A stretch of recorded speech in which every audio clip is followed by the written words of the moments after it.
situasi dan kondisi jalanan pada pagi hari, terutama hari Senin. Kita memang terkadang merasa kesal dengan situasi yang seperti ini. Sementara kita ingin cepat-cepat sampai di sekolah. Iya, Bu. Setiap pagi pukul berapa awal bangun? Pukul 6, Bu. Apakah awal tidak sholat subuh? Sholat, Bu, tapi setelah itu tidur lagi. Untung saja awal datang tepat waktu, meskipun sedikit terlambat, upacara masih belum selesai. Sehingga awal masih bisa mengikuti kegiatan upacara setiap hari Senin. Iya, Bu. Awal masih ingat dengan kesepakatan kelas kita? Masih, Bu. Menurut awal, apa yang awal lakukan apakah sudah sesuai dengan kesepakatan kelas kita? Tidak, Bu. Menurut awal, kesepakatan kelas apa yang tidak sesuai? Kita telah sepakat untuk mengikuti seluruh kegiatan sekolah dari awal hingga selesai. Awal yakin dengan nilai-nilai itu? Iya, Bu. Dan kemudian saya bangunnya kurang pagi lagi, sehingga saya punya cukup waktu untuk siap-siap berangkat ke sekolah lebih pagi lagi. Apakah awal ingin memperbaiki masalah ini? Iya, Bu. Jika awal bisa memperbaiki masalah ini, nantinya awal akan menjadi orang yang seperti apa? Saya bisa menjadi orang yang disiplin waktu dan bertanggung jawab dengan kegiatan saya, khususnya kegiatan di sekolah. Betul sekali. Kamu akan menjadi orang yang disiplin waktu dan bertanggung jawab. Bagaimana rasanya jika kamu sudah menjadi orang yang seperti itu? Tentunya saya dan orang tua saya akan senang, Bu. Benar sekali. Bu Guru juga akan sangat bangga sama kamu. Mari kita bersama-sama menyelesaikan masalah ini. Ya, Bu, saya akan bangun lebih pagi dan berangkat 15 menit sebelum ke sekolah berdiri. Assalamualaikum, Bu. Ada apa, Bu? Waalaikumsalam. Silakan duduk, Nak. Iya, Bu. Azam sudah jajan? Sudah, Bu. Azam tahu mengapa Ibu Guru memanggil Azam ke sini? Iya, Bu. Karena saya berdengar pada saat jam pelajaran agama, Bu. Kalau boleh tahu, apa yang menyebabkan Azam kesal? Saya kesal sama Afif, Bu. Karena saya dituduh untuk mengambil mesinnya, Bu. Ibu Guru memahami betul kondisinya Azam.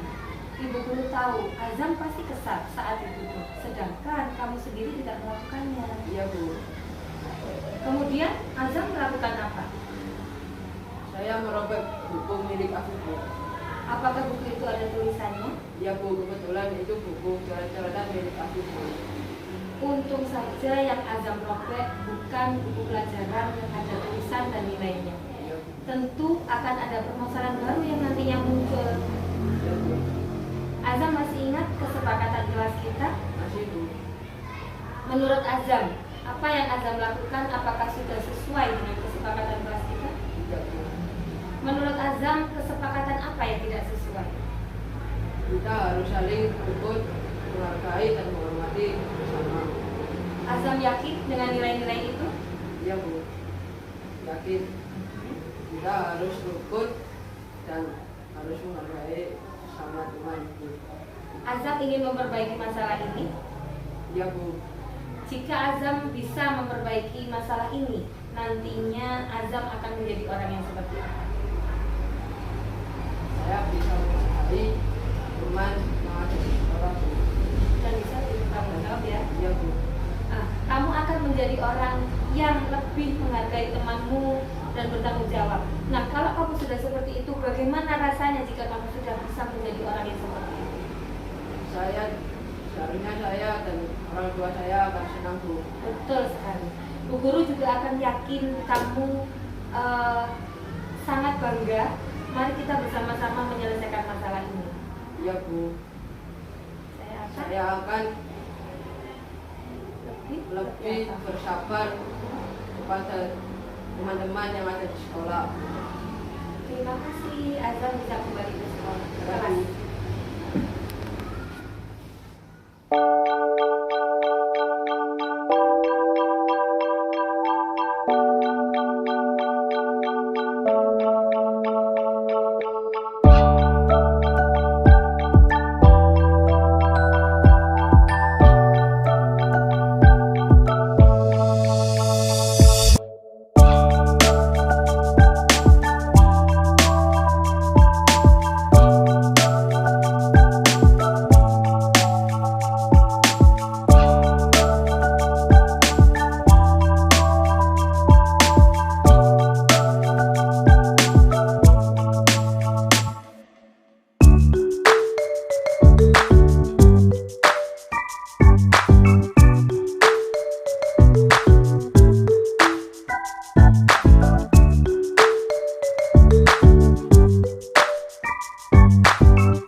Assalamualaikum warahmatullahi wabarakatuh.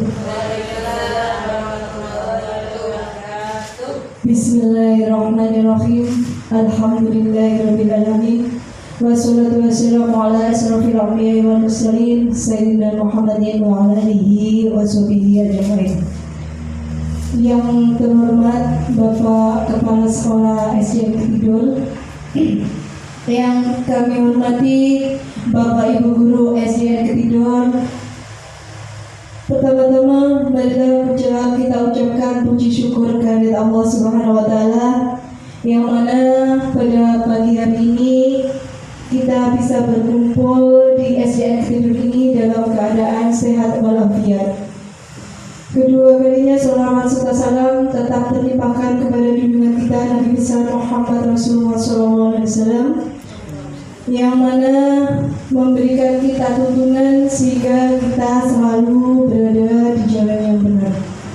Bapak Ibu yang saya hormati, di sini saya sebagai pembawa acara akan membacakan susunan acara pada pagi hari ini, yaitu dalam acara pengibasan modul 1.4 oleh Ibu Ika Yuni Mahadikadini sebagai calon guru penggerak angkatan 5 dari SDN Ketidul, Kecamatan Kutorjo, Kabupaten Mojokerto. Bapak Ibu yang saya hormati, untuk susunan acara pada pagi hari ini, yaitu yang pertama pembukaan, yang kedua sambutan dari Bapak Kepala SDN Negeri Ketidul, yang ketiga pengibasan modul 1.4 dari narasumber yaitu Ibu Ika Yuni Mahadikadini, yang keempat yaitu penutup atau doa. Bapak Ibu yang saya hormati, sebelum acara kita mulai, marilah kita buka acara ini dengan bacaan basmalah agar bisa berjalan dengan lancar. Bismillahirrahmanirrahim. Terima kasih Bapak Ibu, mudah-mudahan acara pada pagi hari ini bisa berjalan dengan lancar. Untuk acara yang kedua, yaitu sambutan dari Bapak Kepala Sekolah SDN Ketidul kepada Bapak Kafid SPD, kami persilakan.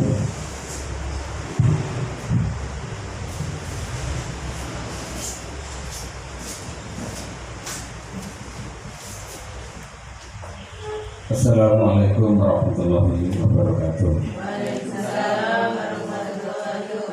Bismillah, walhamdulillah, wassalatu wassalamu ala rasulillah Sayyidina Muhammadin wa ala alihi wa sahbihi wa man tabi'ahum wa ba'du.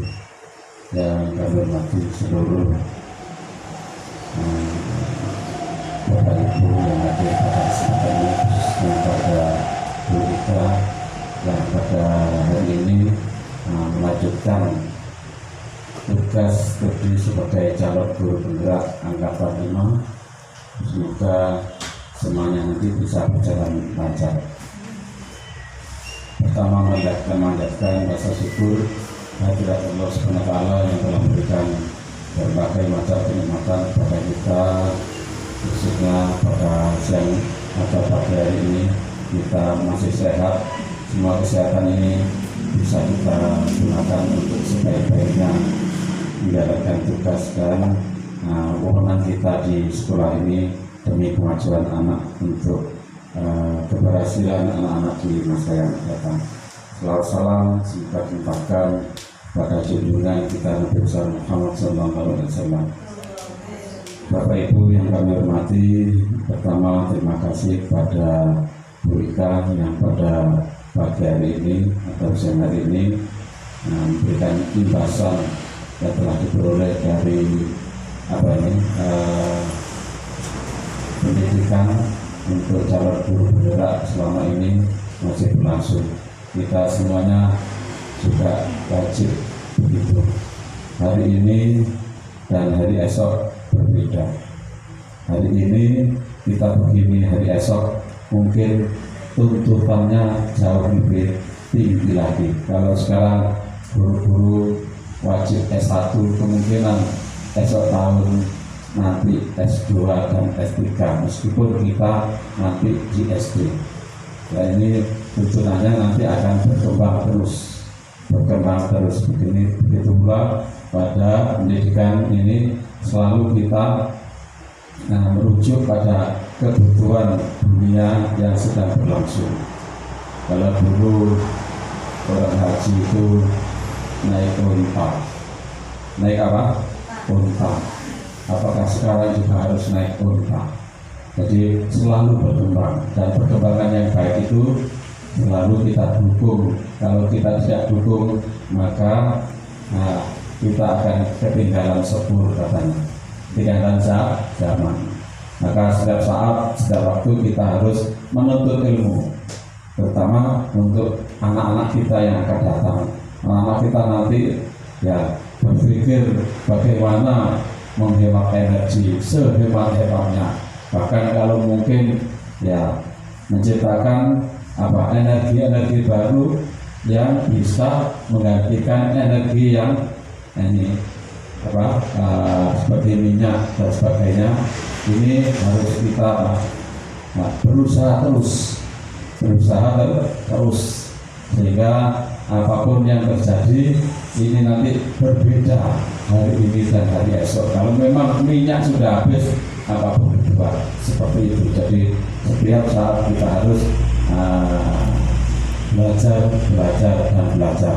bekerja, kemudian meneliti apa yang perlu untuk masa yang akan datang.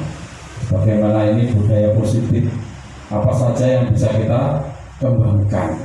Bahkan di dalam tuntunan kita, yarfa'illahu alladziina aamanu minkum walladziina utul ilma darajat. Orang yang memiliki ilmu itu akan diangkat derajatnya oleh Allah ya lebih tinggi, jauh lebih tinggi daripada yang lain. Untuk itu setiap saat kita wajib untuk menuntut ilmu, tidak ada habisnya. Seperti Ibu Ika ini, kudu gelem soro itu apa? Ya mau bekerja keras. Soro itu bahasa Arab, soro itu hati. Iya, soro itu hati. Ya ini hubungannya. Kalau mau soro ya mau bisa menjadi yang lebih baik. Soro bisa mau belajar dan berusaha keras. Saya kira itu ya untuk mengikat waktu. Jadi kita setiap saat, setiap waktu hari hidup kita yang pertama, bahkan di dalam kandungan itu sendiri sampai kita meninggal dunia harus mencari ilmu untuk kebahagiaan kita, kebahagiaan lingkungan kita, kebahagiaan semua orang tidak terbatas. Apa yang harus dibagikan yang sama agamanya saja, yang perlu ditolong sama agamanya saja, tidak bisa contohnya misalnya dalam kecelakaan, kamu agama apa? Buddha, kata tolong saya Islam, nggak gitu. Jadi semuanya harus kita tolong, bahwa itu adalah ciptaan Allah semuanya. Ya semuanya seperti burung kurang makan dan sebagainya, kita menolong burung saja. Kalau kita menanam tanaman dimakan burung, itu kita juga dapat pahala. Demikian mungkin kurang lebihnya, mohon maaf, dan selamat berjuang untuk kita pada jenjang yang jauh lebih tinggi. Terima kasih. Wassalamualaikum warahmatullahi wabarakatuh.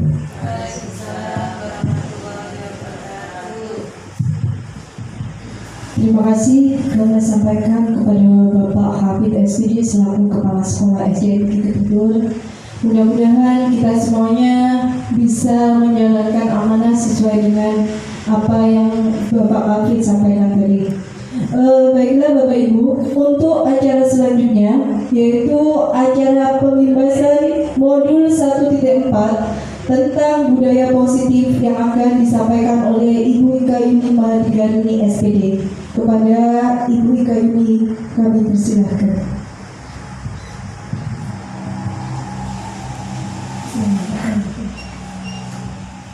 Assalamualaikum warahmatullahi wabarakatuh. Waalaikumsalam warahmatullahi wabarakatuh. Perkenalkan, nama saya Ika Yuni Mahardika SPD, calon guru penggerak angkatan ke-5 SD Gubernur Kecamatan Kutorjo, Kabupaten Mojokerto. Pada kesempatan pagi hari ini, izinkan saya melakukan pengimbasan dari apa yang sudah saya pelajari, khususnya pada modul 1.4 tentang budaya positif. Bapak Ibu yang saya hormati, adapun dari budaya positif ini dilatar belakangi oleh suasana positif yang sangat mendukung dalam menciptakan pembelajaran yang kondusif, karena dengan adanya suasana yang positif, baik itu murid ataupun guru akan menentukan suatu pembelajaran yang menyenangkan. Sehingga dengan adanya pembelajaran yang menyenangkan ini, pembelajaran yang kita lakukan di dalam kelas itu bisa terlaksana dengan baik sesuai dengan kebutuhan anak-anak. Suasana positif ini juga akan sangat membantu menggerakkan moral yang positif bagi siswa, sehingga karakter murid terbentuk secara akademik maupun intelektualnya, tetapi juga terbentuk dari lingkungan yang kita ciptakan, terutama di lingkungan sekolah. Adapun dari budaya positif ini mempunyai pengertian nilai-nilai keyakinan dan kebiasaan di sekolah yang berpihak pada murid agar murid dapat berkembang menjadi pribadi yang kritis, penuh hormat, dan juga bertanggung jawab. Jadi dari sini sebuah tuntutan besar buat Bapak Ibu guru khususnya di sekolah, menciptakan bagaimana budaya positif itu lahir di sekolah. Jadi kalau pada abad era 21 itu kita menyampaikan pembelajaran itu bisa jadi dengan cara sedikit kekerasan ataupun ancaman, semisal tolong perkalian 1 sampai 10 dihafalkan. Apabila yang tidak hafal nanti ada sanksinya, baik itu lari ataupun apa. Pada era anak-anak sekarang hal itu tidak bisa kita paksakan. Karena apa? Budaya yang positif itu lahir bukan dari anak-anak yang mendapatkan ancaman atau tekanan dalam lingkungan belajarnya. Nah, disiplin positif.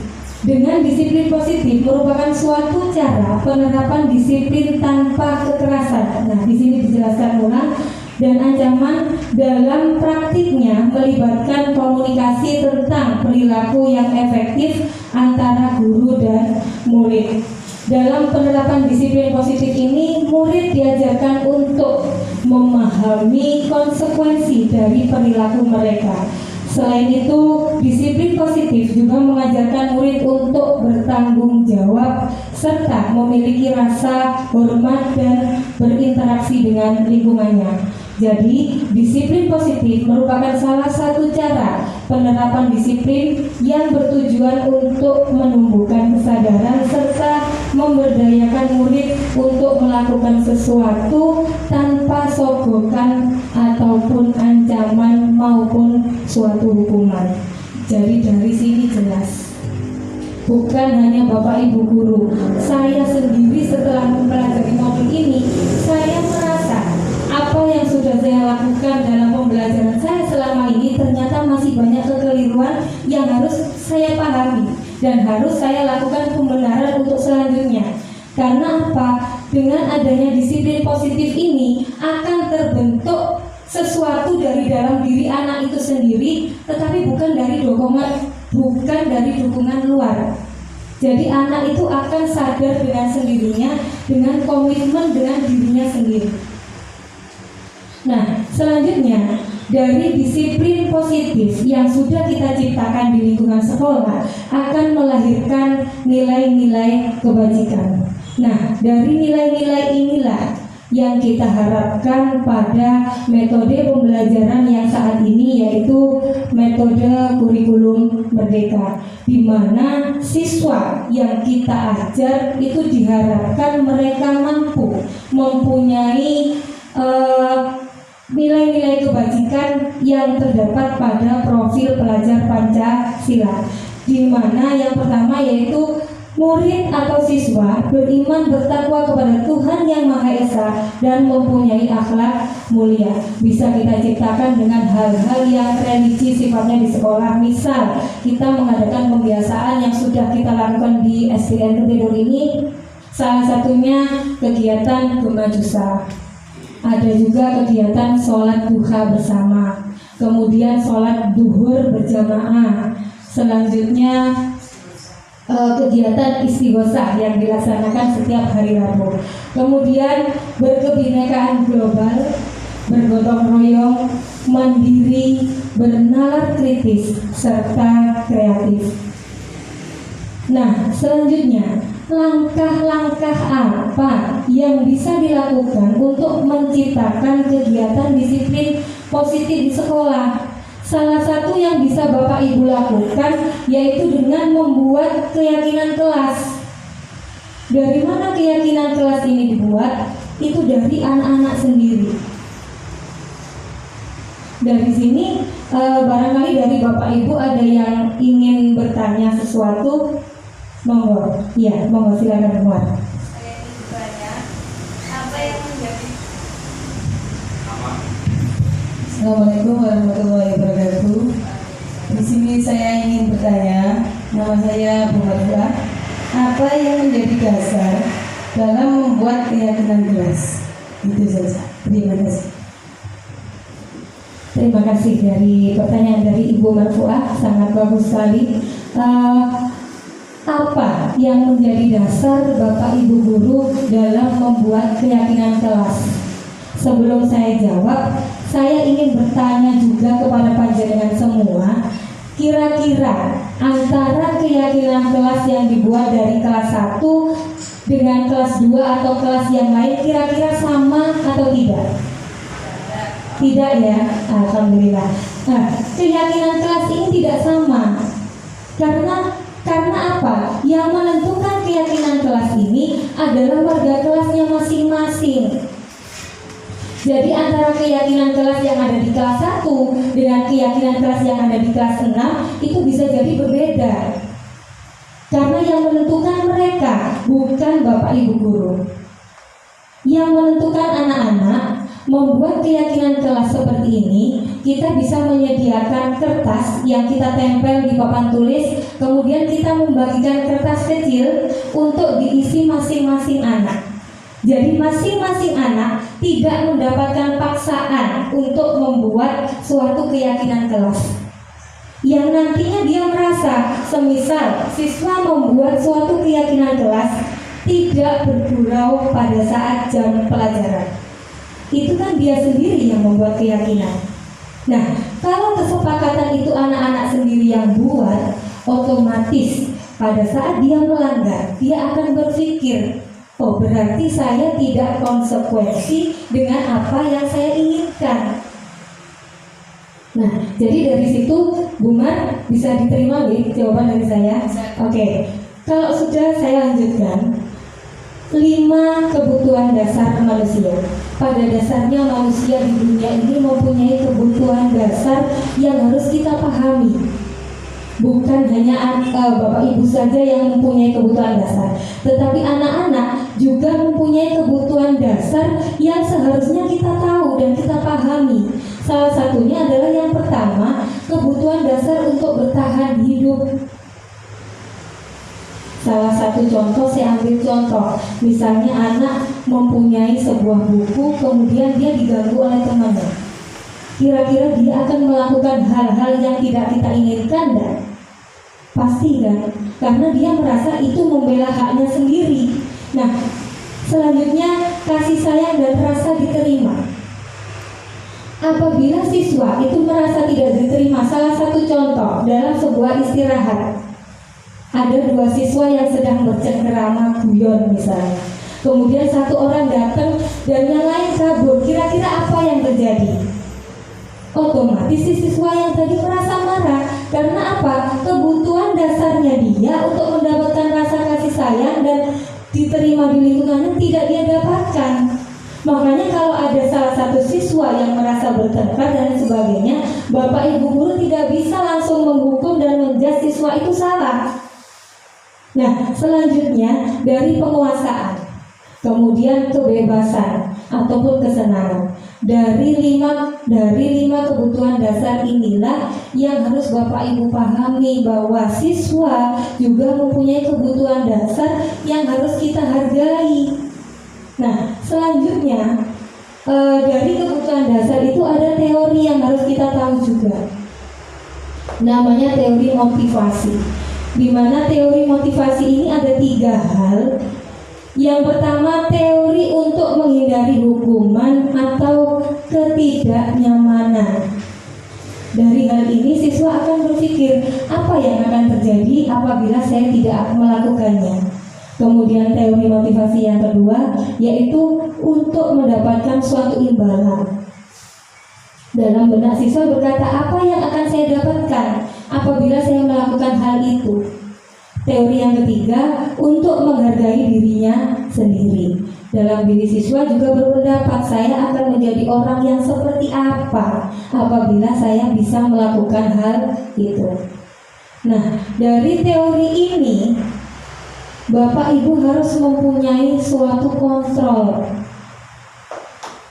5 kontrol inilah yang harus Bapak Ibu tahu. Yang pertama diantaranya kontrol sebagai seorang penghukum. Kemudian yang kedua, kontrol sebagai pembuat rasa bersalah. Yang ketiga, kontrol sebagai teman. Yang keempat, kontrol sebagai pemantau. Dan ataupun yang kelima, kontrol sebagai manajer.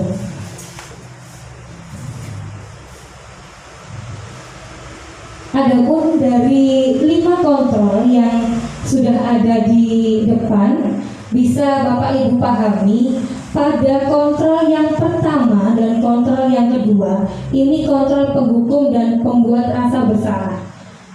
Kontrol inilah yang sering kita lakukan dan kita terapkan kepada anak-anak. Apakah cara ini menurut panjenengan efektif untuk diterapkan di era anak-anak zaman sekarang? Terus Budi, Bapak Ibu, menurut panjenengan apa cara-cara ini efektif kalau kita terapkan? Kurang efektif, betul sekali. Cara-cara ini sudah tidak berlaku di zaman sekarang. Bukan panjenengan saja yang merasa salah, saya sendiri pun merasa berdosa kalau selama ini saya melakukan cara-cara yang salah. Saya mempunyai kontrol yang pertama dan kedua, yaitu kontrol penghukum dan kontrol pembuat rasa bersalah. Mungkin cara ini bisa efektif pada saat hal itu, tetapi apa yang terjadi dengan 1 tahun atau 2 tahun kemudian, kontrol ini tidak akan bisa bertahan lama. Karena apa? Kontrol ini bisa dinamakan dengan identitas gagal. Kontrol ini bukan berasal dari dalam diri siswa itu sendiri. Nah, dari kontrol ini bisa diambil kesimpulan pada kontrol penghukum. Bapak Ibu guru bisa berbuat menghardik, menghukum. Kemudian pada kontrol pembuat orang merasa bersalah, Bapak Ibu bisa mengatakan, nah seharusnya kamu gak berbuat itu. Nah itu sebenarnya tidak boleh diucapkan. Satu contoh lagi pada kontrol pembuat rasa bersalah, Bapak Ibu guru bisa biasanya mengatakan, ibu sudah kecewa dengan apa yang sudah kamu lakukan. Itu suatu kontrol pembuat rasa bersalah yang sudah dilakukan oleh guru di sekolah. Kemudian bagaimana dengan teman dan pemantau? Pada bagian teman dan pemantau, posisi kontrol teman dan pemantau ini masih bisa dikatakan sukses dan berhasil di era sekarang. Tetapi hal ini pada kontrol yang ketiga dan keempat ini masih kontrol berasal dari luar, bukan dari dalam diri siswa itu sendiri. Di mana pada kontrol yang ketiga, guru itu biasanya membela. atau menutupi siswanya agar siswa itu tidak kelihatan bersalah, membuatkan alasan. Nanti kalau ditanya ini jangan bilang kamu ya yang melakukan. Itu sebenarnya juga bukan hal yang baik yang kita ajarkan pada mereka. Kemudian bisa kontrol yang keempat, yaitu menghitung atau mengukur. Bisa Bapak Ibu guru biasanya tanya dengan apa peraturan kamu? Misalnya anak-anak datang terlambat pada saat jam pelajaran setelah istirahat. Dari mana kamu? Tahu tidak kamu aturannya kalau saat bel sekolah masuk, siswa istirahat ataupun sedang apa harus segera masuk kelas. Biasanya kita melakukan hal itu, padahal hal itu tidak boleh kita lakukan. Nah, kemudian kontrol apa yang kita harus lakukan untuk menjadi seorang guru? Salah satunya yaitu kontrol sebagai seorang manajer. Jadi tugas Bapak Ibu guru di sekolah itu adalah sebagai seorang manajer, di mana sebagai seorang manajer kita tidak langsung menjudge bahwa anak itu melakukan suatu kesalahan. Salah satu contoh, setelah tadi kita menentukan kesepakatan kelas, anak bisa ditanya, apa yang kamu yakini dengan yang sudah kamu lakukan? Biarkan dia menjawab sesuai apa yang ada di pikirannya. Dengan otomatis dia akan menjawab, iya Bu, saya datang terlambat saat masuk kelas, ataupun kesalahan-kesalahan yang lain. Kemudian Bapak Ibu guru bisa bertanya lagi, apa yang bisa kamu lakukan untuk mengatasi atau menyelesaikan masalah ini? Biarkan dia sendiri yang menjawab. Tunggu dia. Jadi dengan sendirinya dia akan menyadari bahwa oh iya, kalau saya seperti ini saya salah. Yang harus saya lakukan bagaimana? Jadi bisa jadi kalau misalnya terjadi siswa 5 orang atau 2 orang yang terlambat masuk ke kelas, bisa jadi jawaban mereka bervariasi. Iya Bu, saya tadi dari kamar mandi karena kamar mandinya antri. Terus apa yang bisa kamu lakukan untuk mengatasi masalah itu? Dia akan berpikir kembali, iya Bu, jadi saya sebelum bel masuk, saya harus tahu kalau misalnya habis jajan, habis minum itu pasti kepengen pipis. Maka dari itu saya harus ke kamar mandi sebelum ada bel. Biarkan dia berkreasi dengan jawabannya masing-masing. Jangan langsung dijawab kamu salah dan lain sebagainya. Nah, pada posisi manajer inilah Bapak Ibu guru bisa dikatakan berhasil melaksanakan posisi kontrol yang seharusnya kita lakukan di sekolah. Karena apa? Dengan adanya posisi manajer ini akan tumbuh kesadaran dari dalam diri siswa itu sendiri, dan hasilnya akan bertahan lama. Kemudian selanjutnya, apabila kita sudah melakukan posisi kontrol sebagai seorang manajer, selanjutnya adalah kita harus tahu yang namanya segitiga restitusi. Apa yang dinamakan dengan segitiga restitusi itu? Segitiga restitusi merupakan tahapan tindakan yang dilakukan guru untuk membawa siswa mentaati kesepakatan kelas yang telah ditetapkan dan mengakui secara sadar dan terbuka ketika melakukan kesalahan serta merasakan kenyamanan ketika sudah berperilaku jujur. Jadi siswa dengan sendirinya akan menyadari kalau pendapatnya sendiri sangat tidak mungkin dia melakukan pelanggaran. Kalaupun toh dia harus melakukan pelanggaran, itu akan tertanam di benaknya. Nah, apa tahapan-tahapan dari segitiga restitusi itu sendiri? Yang pertama, menstabilkan identitas. Bapak Ibu guru bisa melakukan hal ini. Yang kedua, kita harus melakukan validasi tindakan yang salah. Kemudian yang ketiga, kita harus menanyakan keyakinan keras.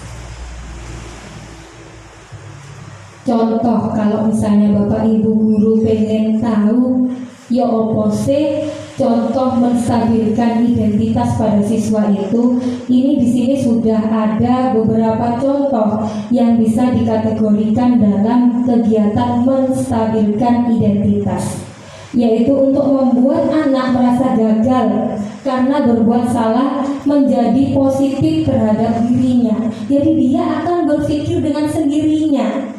Salah satunya yang pertama, berbuat salah itu tidak apa-apa nak. Besarkan hatinya. Apakah ini tidak berat? Berat Bapak Ibu. Berat.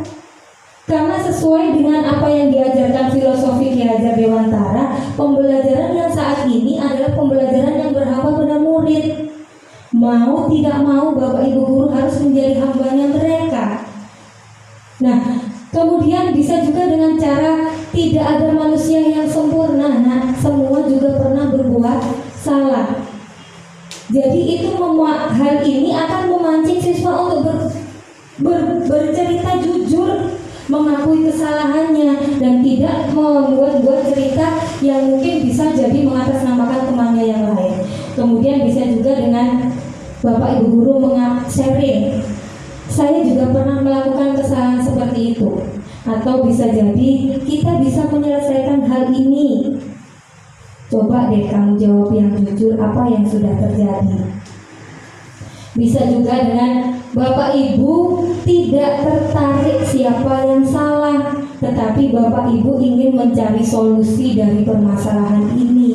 Nah, selama ini jangankan panjenengan, saya saja tidak pernah mengucapkan kata-kata ini. Dari sini saya menyadari betul bahwa apa yang sudah saya lakukan kemarin-kemarin itu banyak sekali kekeliruan yang harus saya lakukan pembenahan. Kemudian kamu berhak merasa begitu. Bisa jadi ini kita terapkan pada siswa-siswa yang bertengkar misalnya. Kemudian apakah kamu sedang menjadi teman yang baik buat dirimu sendiri? Nah, Bapak Ibu bisa menanyakan beberapa hal ini pada siswa jika terjadi permasalahan kepada anak-anak. Ini pada langkah segitiga restitusi yang pertama, di mana menstabilkan identitas. Selanjutnya, pada segitiga restitusi yang selanjutnya, yaitu validasi tindakan yang salah. Dari sini Bapak Ibu guru akan bisa membantu siswa untuk mengenali kebutuhan yang ingin dipenuhinya ketika melakukan sebuah kesalahan. Jadi Bapak Ibu guru bisa menjadi pendengar setia mereka. Biarkan mereka bercerita. Salah satu contoh, padahal kamu bisa melakukan hal yang lebih buruk lagi dari ini ya. Misalnya dia diganggu oleh temannya atau diolok-olok oleh temannya. Dia merobek buku temannya. Nah, Bapak Ibu guru bisa membesarkan hatinya dengan kata-kata ini.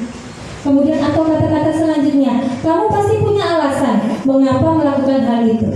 Atau bisa juga kamu patut bangga pada dirimu sendiri karena kamu telah melindungi sesuatu yang penting buatmu. Karena pada dasarnya siswa bertengkar dan berantem itu tidak mungkin mereka tidak punya alasan. Tidak mungkin mereka melakukan hal-hal yang seperti itu frontal dan lain sebagainya tanpa ada yang mendasari. Nah, bisa juga dengan kamu boleh mempertahankan sikap itu, tapi kamu harus menambahkan sikap yang baru. Nah, dari sini kita bisa selipkan beberapa sikap, beberapa contoh sikap yang mungkin bisa anak-anak terapkan untuk perilaku-perilaku yang selanjutnya. Nah, ini dari tindakan segitiga restitusi yang kedua, yaitu validasi tindakan yang salah. Selanjutnya yang terakhir pada segitiga restitusi yang terakhir yaitu menanyakan tentang sebuah keyakinan. Di sini anak akan melihat kesalahannya dihubungkan dengan norma sosial dan nilai-nilai yang mendasari manusia berinteraksi dengan orang lain. Salah satu contoh di sini saya sediakan 4 pertanyaan untuk anak-anak. Apa yang kita percaya sebagai kelas atau keluarga? Bisa juga apa nilai-nilai umum yang telah kita sepakati. Nah, ini ada hubungannya dengan kesepakatan kelas yang sudah dibuat oleh anak-anak. Apa bayangan kita tentang kelas yang ideal? Biarkan dia membayangkan. Oh, kalau saya tidak bertengkar, Bu, kelas saya akan baik-baik saja. Akan tenang, belajar pun akan nyaman, tidak ada permusuhan dengan si A misalnya. Bisa juga dengan cara pertanyaan yang terakhir. Kamu mau jadi orang yang seperti apa? Contoh misalnya, siswa yang datang terlambat, tanya sebabnya apa? Kamu bangun pukul berapa? Terus besarkan hatinya. Sebetulnya Bapak Ibu guru juga menyadari kalau pagi hari misalnya di jalanan ramai dan lain sebagainya. Biarkan dia berangan-angan. Terus kalau kamu sudah bisa jadi orang yang tidak terlambat atau disiplin waktu, kira-kira kamu mau jadi orang yang seperti apa? Biarkan dia berkreasi dengan pikirannya. Dengan begitu dia mungkin akan memberikan sebuah jawaban. Oh ya Bu, kalau saya disiplin waktu, saya bisa lebih menghargai waktu. Dengan begitu saya bisa istilahnya memanage waktu dengan baik. Dia akan berpikir sendiri. Biarkan dia berpikir dan menjawab sesuai dengan hati nuraninya. Tugasnya Bapak Ibu guru hanya memancing. Jangan langsung mengatakan kalau anak itu berbuat salah. Nah, dari beberapa materi yang saya sampaikan itu tadi, mudah-mudahan kita semua sebagai Bapak Ibu guru bisa menjadi suri tauladan ataupun contoh untuk anak-anak yang terbiasa menerapkan budaya positif di sekolah. Dengan begitu, dengan adanya contoh dari Bapak Ibu guru yang berbuat positif, tidak ada hukuman, tidak ada ancaman, anak-anak dengan sendirinya bisa berperilaku sesuai dengan apa yang kita harapkan, terutama sesuai dengan adanya profil pelajar Pancasila. Demikian materi yang bisa saya sampaikan, kurang lebihnya mohon maaf. Akhirul kalam, wabillahi taufiq wal hidayah, waridho wal inayah. Wassalamualaikum warahmatullahi wabarakatuh. Waalaikumsalam warahmatullahi wabarakatuh. Terima kasih. Saya ucapkan kami sampaikan kepada Ibu Ika. Dan juga kami mengucapkan banyak-banyak terima kasih kepada Ibu Ika atas pengimbasan dan juga penerapan budaya positif yang dilakukan di SDN Ketidor. Mudah-mudahan dengan pengimbasan yang telah dilakukan oleh Ibu Ika bisa memotivasi kami menjadi guru yang lebih baik lagi sesuai dengan apa yang diharapkan oleh pemerintah. Terutama kita mendapatkan banyak pengalaman dengan adanya pengimbasan yang telah dilakukan oleh Bu Ika, yang semula kita tidak tahu bagaimana cara penerapan budaya positif yang harus kita lakukan di sekolah, sehingga kita menjadi tahu apa yang harus kita lakukan sebagai seorang pendidik. Yang selanjutnya yaitu mudah-mudahan Bu Ika diberikan kelancaran dalam melaksanakan pendidikannya dalam program guru penggerak angkatan 5. Mudah-mudahan diberikan kelancaran, kesuksesan sampai lulus pada akhirnya nanti. Untuk acara selanjutnya Bapak Ibu, yaitu penutup atau doa kepada Bapak Ustadz Ainur Rasyad, kami persilakan.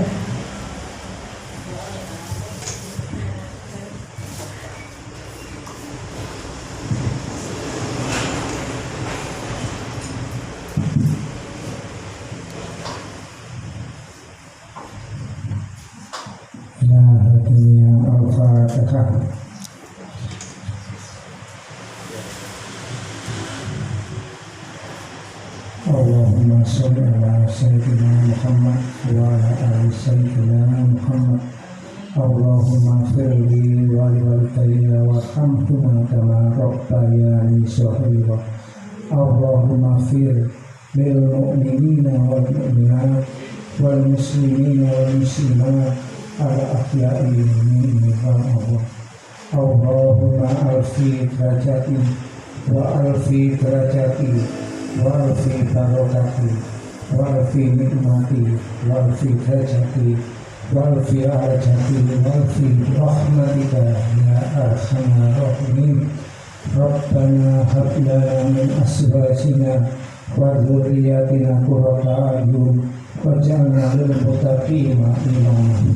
Rabbana la tu'akhidna in nasina aw akhtana. Rabbana wa la tahmil 'alaina isran kama hamaltahu 'ala alladziina min qablina. Rabbana wa la tuhammilna ma la taqata lana bihi wa'fu 'anna waghfir lana warhamna anta maulana fansurna 'alal qaumil kafirin. Rabbi habli minas sholihin Rabbi habli minas sholihin Rabbi habli minas sholihin. La ilaha illa anta subhanaka inni kuntu minadh dhalimin. La ilaha illa anta subhanaka inni kuntu minadh dhalimin. La ilaha illa anta subhanaka inni kuntu minadh dhalimin. Rabbana atina fid dunya hasanah wa fil akhirati hasanah wa qina adzabannar. Subhana rabbika rabbil izzati amma yasifun wa salamun alal mursalin walhamdulillahi rabbil alamin. Bismillahirrahmanirrahim.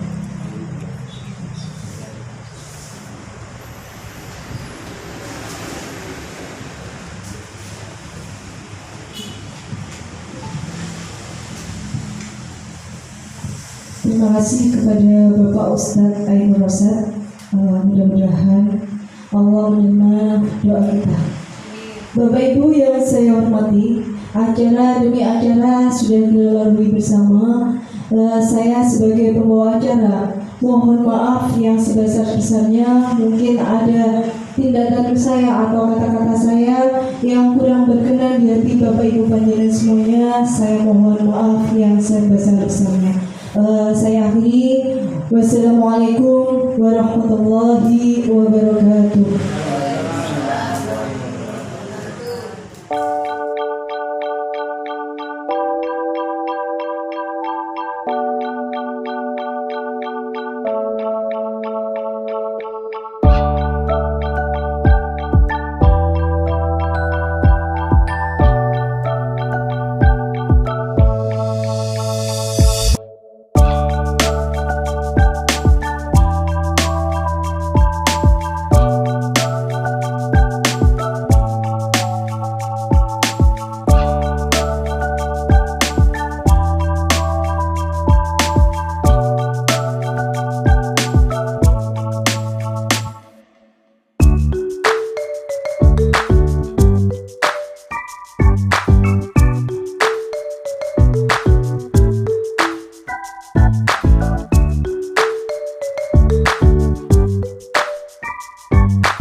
Thank